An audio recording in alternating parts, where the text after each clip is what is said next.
नमस्कार, आप देख रहे हैं रबजी लाइव और मैं हूं अभिषेक मिश्रा। बिहार के मुख्यमंत्री नीतीश कुमार एक बार फिर फ्रंट फुट पर खेल रहे हैं और बिहार की राजनीति का घटनाक्रम या आने वाले दिनों में बिहार और देश की राजनीति में जो उतार चढ़ाव होने वाले हैं, बिहार की और देश की राजनीति में जो घटनाक्रम होने वाले हैं, उसमें नीतीश कुमार की भूमिका बेहद महत्वपूर्ण और नीतीश कुमार इस चीज़ को बहुत बेहतर तरीके से समझते हैं।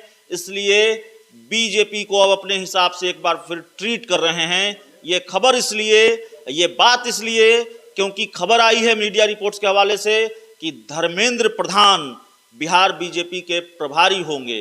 तो रहस्य सुलझ गया है क्यों नीतीश कुमार और धर्मेंद्र प्रधान की मुलाकात होती है, और इसको गुपचुप मुलाकात ही कही जाएगी क्योंकि धर्मेंद्र प्रधान अचानक आते हैं, मुख्यमंत्री नीतीश कुमार से मुलाकात करते हैं और वापस चले जाते हैं। दिलचस्प ये कि बिहार बीजेपी के बड़े बड़े दिग्गजों को धर्मेंद्र प्रधान और नीतीश कुमार के बीच की मुलाकात की भनक नहीं लगती है।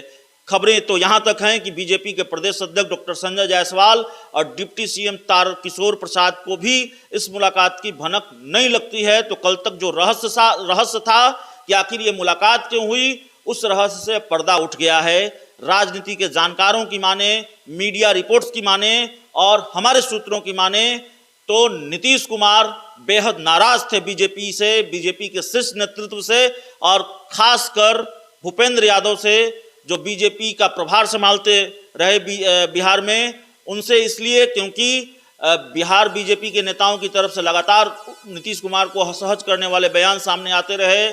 छेदी पासवान का आपको बयान याद होगा, उन्होंने कहा कि नीतीश कुमार तो कुर्सी के लिए दाऊद इब्राहिम से भी समझौता कर लेंगे।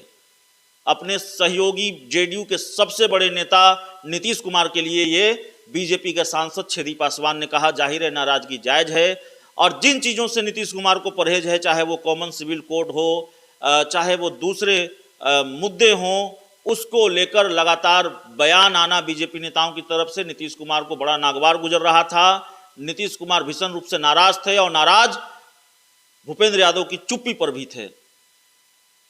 अपनी नाराजगी उन्होंने जाहिर की। बीजेपी को यह भनक लगी कि नीतीश कुमार बेहद नाराज हैं और जिस तरीके का मैसेज नीतीश कुमार दे रहे थे तेजस्वी यादव के साथ, तेजस्वी यादव को गाड़ी में छोड़ने जा रहे थे, तेजस्वी यादव के घर पैदल जा रहे थे राबड़ी आवास, जाहिर है बीजेपी ये समझ गई कि नीतीश कुमार एक बार फिर ये मैसेज दे रहे हैं, या लोगों ने भी समझा। तो तस्वीरें सामने आई कि ये सामान्य मुलाकात नहीं है, सामान्य बात नहीं है कि नीतीश कुमार अपने घर से पैदल पहुंचते हैं राबड़ी आवास या तेजस्वी यादव को गाड़ी तक छोड़ने आते हैं। ये मैसेज बीजेपी के लिए है कि देखिए हमारे पास विकल्प है।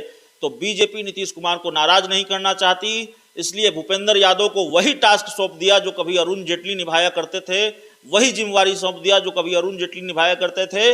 नीतीश कुमार और बीजेपी के शीर्ष नेतृत्व के बीच समन्वय स्थापित करना, नीतीश कुमार को मना कर रखना, नीतीश कुमार और बीजेपी के शीर्ष नेतृत्व के बीच पुल का काम करना। तो अब ये जिम्मेवारी धर्मेंद्र प्रधान संभालेंगे, भूपेंद्र यादव नहीं संभालेंगे और एक तरह से बीजेपी नीतीश कुमार के सामने एक बार फिर सरेंडर हुई है। तो इस पूरी खबर में इतना ही, इस पूरी रिपोर्ट में इतना ही। बहुत बहुत धन्यवाद।